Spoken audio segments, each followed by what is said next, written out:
geldiniz. Buyurun.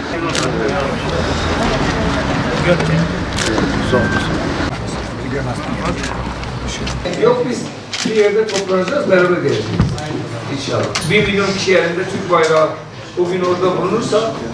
Bugün Diyarbakır anneleri, bazı illeri ziyaret eden Diyarbakır anneleri bugün de Ağrı'yı ziyaret ettiler.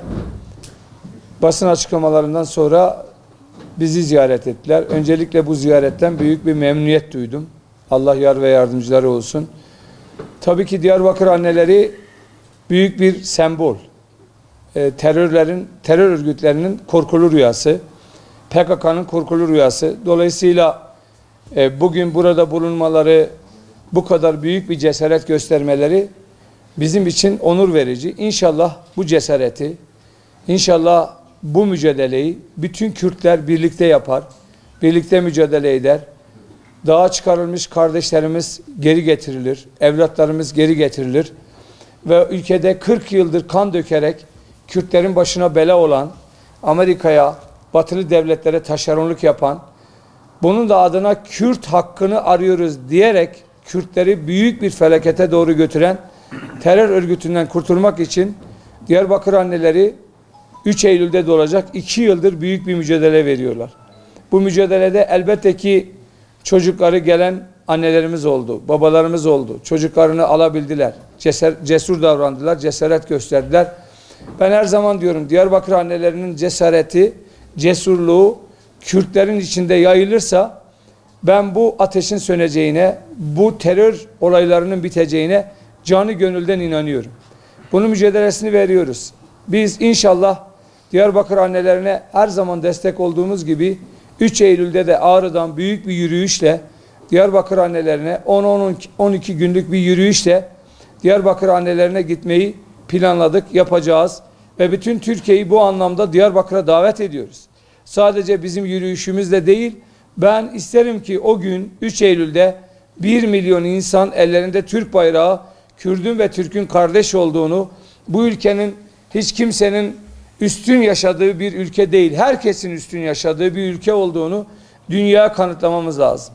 Kürdün, Türk'ün, Laz'ın, Çerkez'in hiçbirisinin ayrım yapılmadan çok rahat yaşayabildiği bir ülke olduğumuzu, kardeş olduğumuzu, terör örgütlerinin nasıl ki Suriye'yi parçaladıklarını, Irak'ı parçaladıklarını, başka Orta Doğu ülkelerini parçaladıklarını görüyoruz. Nasıl ki bunları parçaladılar, bizi de parçalamak istiyorlar, bizi de Suriye'ye çevirmek istiyorlar, bizi de Irak'a çevirmek istiyorlar, bizi de Afganistan'a çevirmek istiyorlar. Ondan dolayı bu mücadele çok büyük bir mücadeledir. Belki sayı olarak siz diyebilirsiniz ki 10 kişidir, 15 kişidir. Ama milyonlarca yürekleri vardır. Milyonlarca yürek onları destekliyor. Desteklemeye devam edecek. Hep birlikte İdibes'e diyerek 40 yıldır Kürtleri sömüren, yok eden PKK'yı, PKK'nın uzantılarını, siyasi uzantılarına karşı büyük bir mücadele vereceğiz. Bu mücadelede can gerekiyorsa can vereceğiz. Kan gerekiyorsa kan vereceğiz.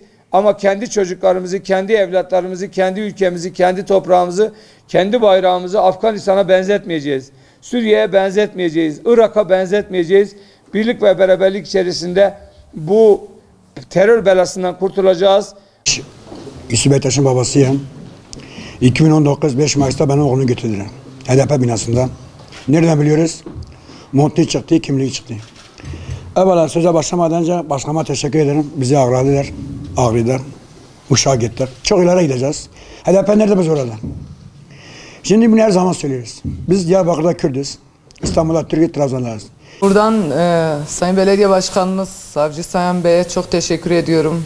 Bizi bugün kendi makamda ağırlıyor ve bizimle ilgileniyor. Biz bugün buradayız. Başkan Bey'e teşekkür için geldik. Çünkü 2000 kişiyle Diyarbakır'a yürüyecek, anne ve babalara destek verecek. Evet, ben kendi evladımı kazandım ama evladımın yarısını kazandım. Çünkü benim çocuğumun psikolojisi iyi değil. Bana diyorlar işte sen evladını aldın, niye mücadeleye devam ediyorsun? İlk gün de demiştim, tek bir evlat kalana kadar ben Ayşegül Biçer ve eşim Rauf Biçer olarak bu mücadelede varız. Çünkü anne ve babalar terörle mücadelede en büyük etken olduğunu gördüm. Çocuklarımızın gelip bize anlattıklarıyla öğreniyoruz her şeyi. Benim çocuğum beni sürekli izlemiş ve duymuş, görmüş, kaçma yollarını denemiş. 5 defa 6.sında kaçabilmiş.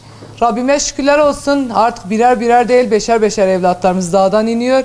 Demek ki neymiş? Haklı bir mücadele ve bu mücadelenin devam etmesi lazım. Sadece Diyarbakır, Muş, Hakkari, Şırnak, İzmir, Berlin değil.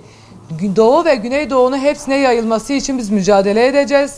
Bu anne, bu babaların feryadı duyuluncaya kadar, gerekirse dünyanın sonuna kadar gideriz. Sonuna kadar buradayız, yanlarındayız.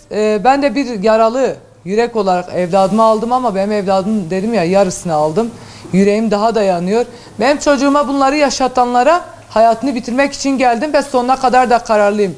İlk günkü sloganımızdan ya zafer ya ölüm. Sonuna kadar kararlıyız.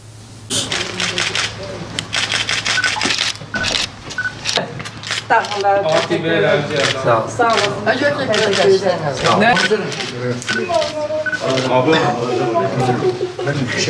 Ağlama. Senin o gözyaşlarına kurban olsun. Senin o gözyaşların onları boğacak. Senin o gözyaşların evdiyette, evhesiriyette, juan Rabbi ve agil, juan Rabbi ve dert. Ki kudret teşevutan diye Khudê wana islah bike.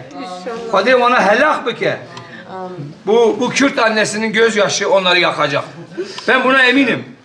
Bu annenin gözyaşı o terör örgütlerini yakacak. Bu gözyaşını akıtanlar Allah onları helak etsin. Khudê wan bikuje. Gedim bilim adam bu vallahi gedim bilim adam bu Marmara Üniversitesi kazanç kırdı bu avukat mı? Maşallah azra çetine ve valla şahsa ki o mervece şermdik. Buraya da peperim kapandı da bir tane örgüt eda. Sana gaz. Kurbanı döyko.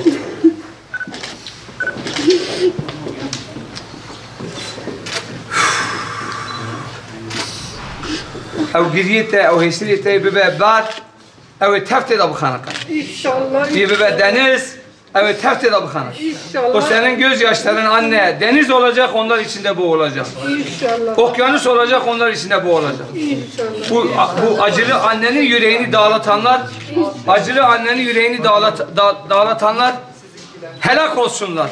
İnşallah. İnşallah. Bütün Türkiye bu gözyaşını izlesin, dinlesin ve 3 Eylül'de Diyarbakır'da İdibes'e yeter artık desin.